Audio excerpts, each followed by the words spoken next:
నమస్తే, welcome to TV5 మరో నేత్రం.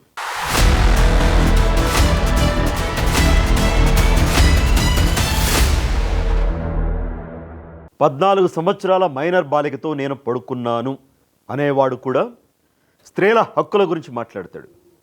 నీ భార్య వ్యభిచారం చేస్తూ ఉంది, నీ అమ్మ వ్యభిచారం చేస్తూ ఉంది అని సాటి యూట్యూబర్ని తిట్టేవాడు కూడా స్త్రీల హక్కుల గురించి పోరాటం చేస్తాను అంటాడు. మీ అమ్మని బెంచ్ సర్కిల్ దగ్గర పండబెట్టు, మీ అమ్మని చార్మినార్ దగ్గర పండబెట్టు అని తల్లిని నీచాతి నీచంగా మాట్లాడేవాడు కూడా ఆడవాళ్ల తరపున మాట్లాడుతూ ఉంటాడు. ద్రౌపదిని, సీతాదేవిని వాళ్ళ మీద రేప్ జరగలేదా అని హిందూ దేవతలను అవమానించేవాడు నేను హిందువుని అని వినాయక స్వామి బొమ్మ ఒకటి పట్టుకుని బిల్డప్ ఇస్తూ ఉంటాడు. అయ్యప్ప మాలధారంలో ఉన్న అయ్యప్ప స్వామిని పట్టుకుని దెమ్ అనే బూతుమత పదాలు వాడేవాడు కూడా నేను హిందూ అని చెప్తూ ఉంటాడు. నేను ఒకడి గురించి అయితే ఎప్పుడు వీడియో చేయకూడదు అనుకున్నా, మాట్లాడకూడదు అనుకున్నా. ఎందుకంటే వాడి గురించి మాట్లాడి నా స్థాయిని తగ్గించుకోవడం నాకు ఇష్టం లేదు కాబట్టి మాట్లాడకూడదు లైఫ్లో అనుకున్నా. కానీ మాట్లాడాల్సి వస్తోంది, వాడికి బుద్ధి చెప్పాల్సిన అవసరం ఖచ్చితంగా ఉంది. వాడిని ఇండియా తీసుకొచ్చి ఓచలు లెక్క పట్టించాల్సిన అవసరం ఉంది, వాడికి బడిత పూజ చేయాల్సిన అవసరం ఉంది, వాడికి చెప్పుల దండ వేయాల్సిన అవసరం ఉంది, మన మహిళలతో చెప్పులతో వాడిని కొట్టించాల్సిన అవసరం కూడా కనిపిస్తూ ఉంది. వాడెవడో కాదు, నాన్ వెజ్. నేను ఎవరైనా సరే చాలా మర్యాదగా మాట్లాడతాను, వారు అంటాను, గారు అంటాను, ఎవరినైనా సరే. కానీ వీడిని అనడం నాకు ఇష్టం లేదు. వీడిని గాడు అనే అంటాను, వీడిని వాడు అని అంటాను. ఇప్పుడు శివాజీ అనసూయ వివాదం. ఓ సినిమా రిలీజ్ ఫంక్షన్లో శివాజీ మాట్లాడాడు, హీరోయిన్లు ఇలాంటి డ్రెస్సులు ఫంక్షన్లకు వచ్చేటప్పుడు కొంచెం హుందాగా ఉంటే బాగుంటుంది అని ఏవో రెండు పదాలు దొర్లాడు. దానికైనా సారీ చెప్పాడు. మహిళా కమిషన్ దగ్గరికి వెళ్ళాడు, అక్కడా సారీ చెప్పాడు. శివాజీ వ్యాఖ్యలు సమర్థించే వాళ్ళు ఎక్కువ మంది ఉన్నారు, సరే వ్యతిరేకించే వాళ్ళు కూడా ఉన్నారు. అనసూయ కౌంటర్ ఇచ్చారు, ప్రకాష్ రాజ్ గారు, నాగబాబు గారు, ఆర్జీవి గారు అందరూ వచ్చేసారు. అందరూ ఎందుకు వచ్చారో చాలామంది తెలియదు, మరి వాళ్ళకి వేరే పనేమీ లేదనుకుంటా. వచ్చి కొంత అనసూయ గారికి మహిళలకి అండగా నిలిచారు. శివాజీ వ్యాఖ్యల్ని ఆ లోతుని అర్థం చేసుకోకుండా ఇంకేముంది, మహిళలను అవమానించేశాడు. నిజంగానే మహిళల డ్రెస్సుకు సంబంధించి చెప్పే అధికారం ఎవరికి లేదు, కానీ బాధ్యత ఉంది. అంటే ఒక తండ్రి బాధ్యత, అన్న బాధ్యత, తమ్ముడు బాధ్యత కూడా నెరవేర్చకూడదా? అమ్మా ఆ డ్రెస్ బాగాలేదమ్మా, ఇది కొంచెం చూడమ్మా అని చెప్పకూడదా? నోరు మూసుకుని కూర్చోవాలా? అరే ఆడవాళ్లే సపోర్ట్ చేస్తూ ఉన్నారు శివాజీ వ్యాఖ్యలకి. సో ఆ వివాదం అలా పక్కకు పోయింది. వారం పాటు నడిచింది అంతా, అనసూయ వర్సెస్ శివాజీ అంతా కూడా. వెంటనే వీడు రంగంలోకి దిగేసాడు నాన్ వెజ్. మరి వీడి ఛానల్కి వ్యూస్ తగ్గిపోయినాయి అనుకుంటా. తన అభిప్రాయాన్ని వ్యక్తం చేశాడు. చెప్తే చెప్పొచ్చు, భావ ప్రకటన స్వేచ్ఛ ఎవరికైనా ఉంటుంది. శివాజీని పట్టుకొని మహిళలను అలా అంటావా, ఎలా అంటావా? అమ్మా నాన్న తమిళమ్మాయి సినిమాలో ఉంటుంది, జయసుధ అండ్ ఆసిన్ ఉంటే బండ్ల గణేష్ క్యారెక్టర్ వస్తుంది. అరే ఆడపిల్లలు అంటే ఆడబొమ్మలు అనుకున్నారా, ఎవరు లేరనుకున్నారా అని చెప్పేసి చొక్కా గుండీలు తీసేసుకుని ఇలా ముందుకు వస్తాడు, రే అనగా వెనక్కి వెళ్ళిపోతాడు. అలా ఉంది అన్వేష్ గాడి పరిస్థితి. సరే అంటే అన్నాడు, శివాజీని పట్టుకుని లం కొడక, ఆ కొడక, ఈ కొడక, గరికపాటి గారిని తీసుకొచ్చేసి గరికపాటిని అది కోస్తా ఇది కోస్తా. సీతాదేవి, ద్రౌపదీదేవి వాళ్ళు టీషర్ట్లు ఏమైనా వేసుకున్నారు అప్పట్లో, వాళ్ళ మీద రేపులు జరగలేదా అని మాట్లాడతాడు. ఆ పుచ్చకాయ కీరదోస తీసుకొచ్చి దరిద్రమైన పోలిక. నేను మొన్ననే స్పందించా, ఏం పోలికరా దిక్కుమాలని ఎదవా అని చెప్పేసి అని. స్త్రీ గర్భం, పవిత్రమైన గర్భం గురించి, ఒక ఆలయం, ఒక దేవాలయం లాంటి అంశం గురించి పుచ్చకాయ కీరదోస అంటే వాడి మైండ్ సెట్ అదే, స్త్రీని అలాగే చూస్తాడు. ఇలాంటి దారుణమైన వ్యాఖ్యలు చేశాడు. సో నాన్ వెజ్ పైన తెలుగు రాష్ట్రాల ప్రజలందరూ కూడా మండిపడుతూ ఉన్నారు. వాడి వీడియోలు చూసి వాడు ఆ దేశం ఈ దేశం తిరుగుతూ ఉన్నాడు కదా అని చూసిన వాళ్ళు, అభిమానించిన వాళ్ళు, వాడిని ఫాలో అయిన మిలియన్స్ మంది తగ్గిపోతూ ఉన్నారు. యూట్యూబ్లో 1,00,000కు పైగా అన్సబ్స్క్రైబ్ చేసి పడేశారు. ఇన్స్టాగ్రామ్లో 1,00,000కు పైగా అన్సబ్స్క్రైబ్ చేసి పడేశారు. రిపోర్ట్లు కొడుతూ ఉన్నారు. ఇది సరిపోదు. వాడి 2 మిలియన్ 3 మిలియన్ సబ్స్క్రైబర్స్ జీరోకి రావాలి.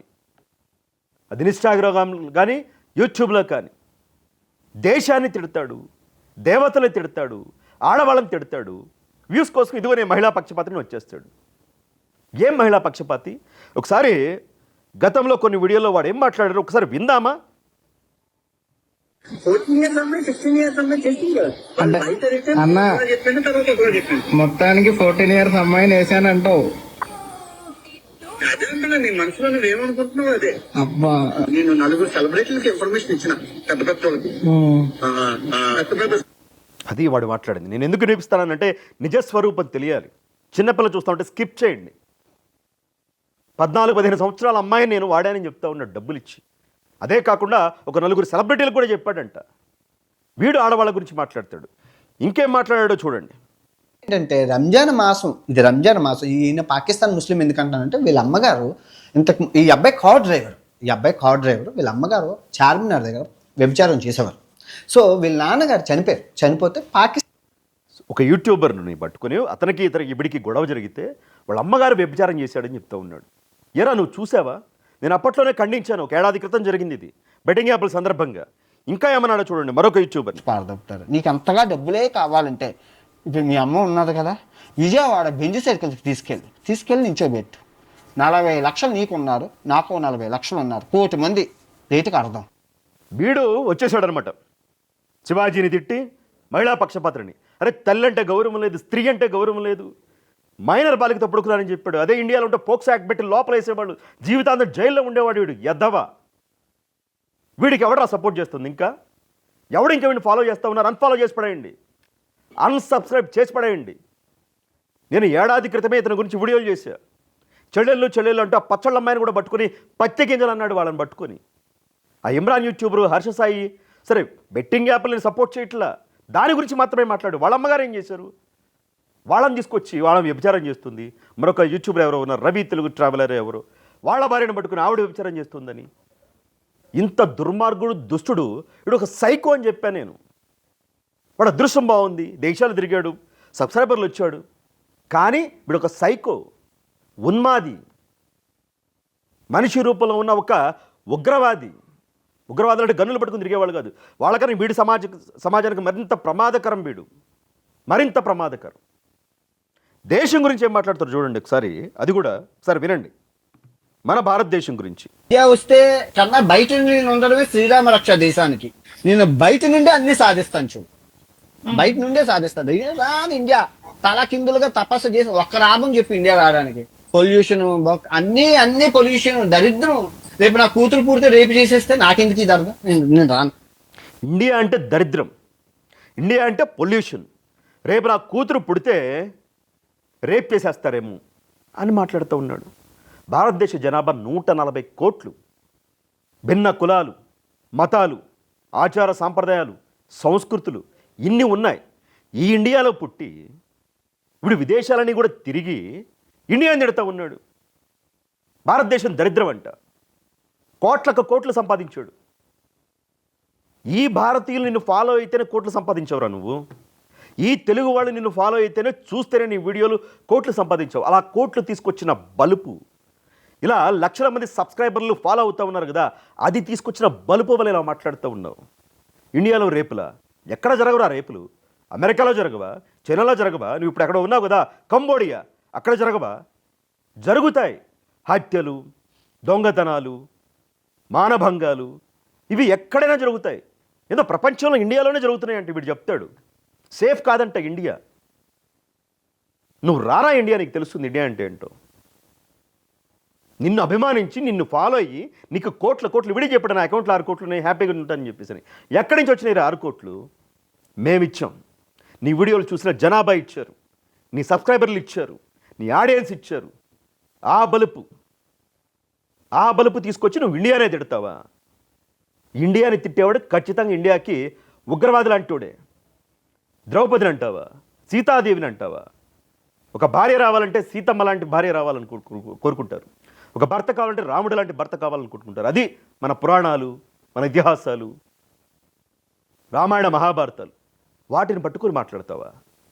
సీతాదేవిని అపహరించినందుకే, రేప్ కాదురా రే సన్నాసి, అపహరించినందుకే రావణ లంక కూలిపోయింది. హనుమంతుడు లంక తగలెట్టేశాడు తోకతో. రాముడు యుద్ధం చేసి రావణాసుడిని చంపేశాడు. అది అపహరించినందుకే. తెలుసుకోరా రే రామాయణం గురించి. మహాభారతం ద్రౌపది, నిండు సభలో ద్రౌపది వస్త్ర చీరలు లాగేశారా. శ్రీకృష్ణుడు కాపాడాడు చీరనిచ్చి. అలా నిండు సభలో ద్రౌపదిని అవమానించినందుకే కురువంశం నాశనం అయిపోయింది, సర్వనాశనం అయిపోయింది. కురుక్షేత్రం ఒక యుద్ధమే జరిగింది. ఆడదానికి అవమానం జరిగితే ఆ నీతి నేర్చుకోరా, రేపులు జరుగుతాయంటావా? అదేమంటే నన్ను హిందూ వ్యతిరేకని ముద్ర వేస్తూ ఉన్నారని వినాయకుడు బొమ్మ ఒకటి తీసుకొస్తూ ఉన్నాడు. అదంతా డ్రామా, నాటకం. ఎప్పుడు ఒక వినాయక బొమ్మ పెట్టుకుంటాడు పక్కన. నేను మహాభారతం చదివి వినిపించాను, వీడియోలు చేశాను, నీ వ్యూస్ కోసం వీడియోలు చేసావు. ఇప్పుడు హిందూ దేవతలని కాదు, రామాయణ మహాభారతాలని కాదు, ఏ మతం అన్న వీడికి రెస్పెక్ట్ లేదు. ఇప్పుడు హిందూ దేవతలు తిట్టాడు సీతాదేవిని, ద్రౌపదిని. రేపు క్రీస్తుని కూడా తిడతాడు, మహమ్మద్ ప్రవక్తను కూడా తిడతాడు. వీడికి కావాల్సింది డబ్బులు, వీడికి కావాల్సింది వ్యూస్, వీడికి కావాల్సింది ఫాలోవర్స్, అంతే. నీతి జాతి లేని ఒక కుక్క కన్నా విశ్వాసం ఉంటుందేమో, వీడికి అసలు లేదనుకుంటా. నేను ఏడాది క్రితమే ఇతని గురించి నేను మాట్లాడాను. అరే తల్లిని పట్టుకుని అలా వ్యభిచారం చేస్తుందంటావు, నువ్వు చూసావా? ఎవరి తల్లైనా మన కన్న తల్లి లాంటిదే. నీ భాష మార్చుకో. చెల్లెలు లాంటి పిల్లల్ని పట్టుకుని పత్తిగింజలు అంటావు, నీ భాష మార్చుకో అని చెప్పేసి నేనంటే టీవీ5ని తిడుతూ ఏదో ఒక వీడియో చేశాడు.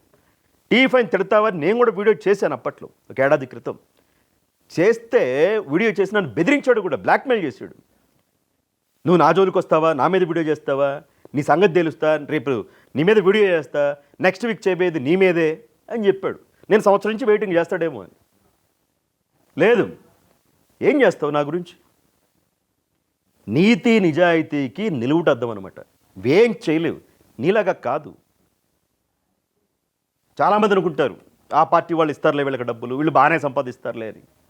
నేను ఇప్పటికీ 2 వీలర్ మీద తిరుగుతా, 10 ఏళ్ల క్రితం కొనుక్కున్నది. ఇప్పటికీ అద్దె ఇంట్లోనే ఉంటా, నెల ఈఎంఐల కోసం కష్టాలు పడుతూ ఉంటా. సో నాకు నా వృత్తిలో సంతృప్తి ఉంది, నేను నీతిగా నిజాయితీగా ఉంటున్నాను అన్న ధైర్యం ఉంది. నాకు ఆ తృప్తి చాలు. ఇలా అభిమానించేవాళ్ళు, చూసేవాళ్ళు, ఫాలో అయ్యేవాళ్ళు ఉన్నారు, నాకు అది చాలు. ఎవరో ఇచ్చే బిస్కెట్ల కోసమో వాటి కోసమో వాళ్ళని తిట్టి, వీళ్ళని తిట్టి, తల్లుల్ని తిట్టి, అమ్మల్ని తిట్టి, చెల్లెళ్ళని తిట్టి, దేశాన్ని తిట్టి ఆ డబ్బులు అక్కర్లేదు, ఆ డబ్బులు అక్కర్లేదు. ఇప్పుడు నా మీద కూడా చేస్తావేమో, చేసుకో, ఛాలెంజ్ మరి. సో ఇలాంటి సన్నాసి వీళ్ళ మీద హిందూ సంఘాలు కూడా మండిపడుతూ ఉన్నాయి, అరెస్ట్ చేయాలని చెప్పేసి అని. వీడి మీద దాదాపుగా 40-50 కేసులు ఉన్నాయి. ఎంతోమంది ఆడవాళ్ళని తిట్టి ఈ ఆన్లైన్లో లైవ్ల్లో వాళ్ళ మానసిక క్షోభకి గురవ్వడానికి కారణమయ్యారు. చాలామంది సూసైడ్ అటెంప్ట్ కూడా చేశారు తెలుసా, వీడి వల్ల, వీడి మాటల వల్ల. కేసులు ఉన్నాయి అవన్నీ కూడా. ఏది పడితే అది, నోటికి ఏదొస్తే అది వాగుతాడు. బురద కన్నా హీనం, డ్రైనేజీ కన్నా దారుణం, మున్సిపాలిటీ కన్నా దారుణం వీడి నోరు, వీడి బాడీ లాంగ్వేజ్, వీడి మైండ్ సెట్ చాలా చాలా డేంజరస్.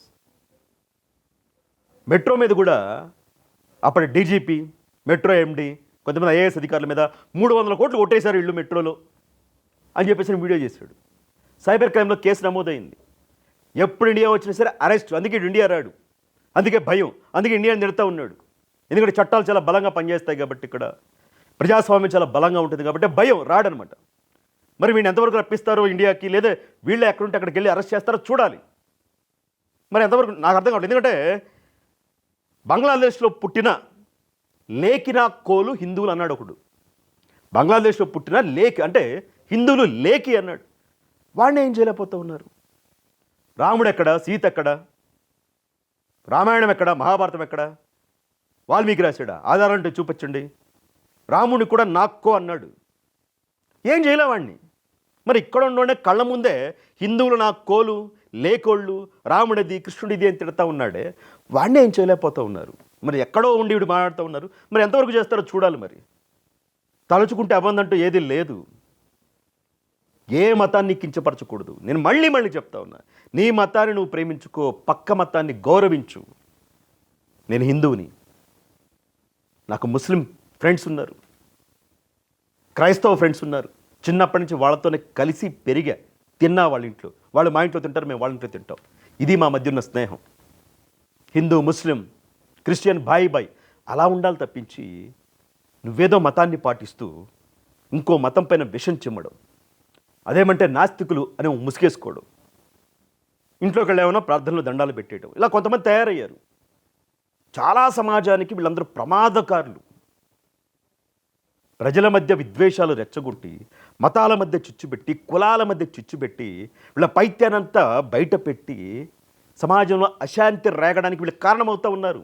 ఆ లేఖనా కొడుకులు హిందువులు అన్నాడు కూడా వాడు కానీ వీడు కానీ. చట్టం పవర్ ఏంటి ఒకసారి చూపించాలి, మన రాజ్యాంగం పవర్ ఏంటి ఒకసారి చూపించాలి. చూపిస్తే కానీ ఇలాంటి ఎదవలందరూ ఆగరు, వీళ్ళ నోటికి తాళం పడదు. భావ ప్రకటన స్వేచ్ఛ పేరుతో సమాజంలో అశాంతిని రగిలిస్తూ ఉన్నారు వీళ్ళందరూ కూడా. ఖచ్చితంగా వీళ్ళకి బుద్ధి చెప్పాలి. ఈ నాన్ వేష్, ఈ సబ్స్క్రైబర్లు, దాని ద్వారా వచ్చిన డబ్బులే కదా, ఆ బలిపే కదా. చివరికి ఎలా అయిపోవాలంటే వీడు థాయిలాండ్ అంటున్నాడు కదా, థాయిలాండ్ సేఫ్ అంట. ఆ థాయిలాండ్లో వీధుల్లో డబ్బులు లేక, వ్యూస్ లేక, సబ్స్క్రైబర్ లేక థాయిలాండ్ వీధుల్లో రోడ్డు పక్కన చిప్ప పట్టుకుని అడుక్కు తినాలి వీడు. చిప్ప పట్టుకుని అడుక్కు తినాలి. లేదంటే అదే థాయిలాండ్లో మగాళ్ళకి మసాజ్ చేసుకుంటూ బతికేయాలి వీడు. ఆ స్థాయికి వీడిని తీసుకురావాలి. ఆ బాధ్యత అందరి మీద కూడా ఉంది. వీడిపైన, వీడి మాటలు, వీడి వివాదం, వీడి వ్యవహారం పైన కూడా మీ అభిప్రాయాన్ని తెలియచేయండి.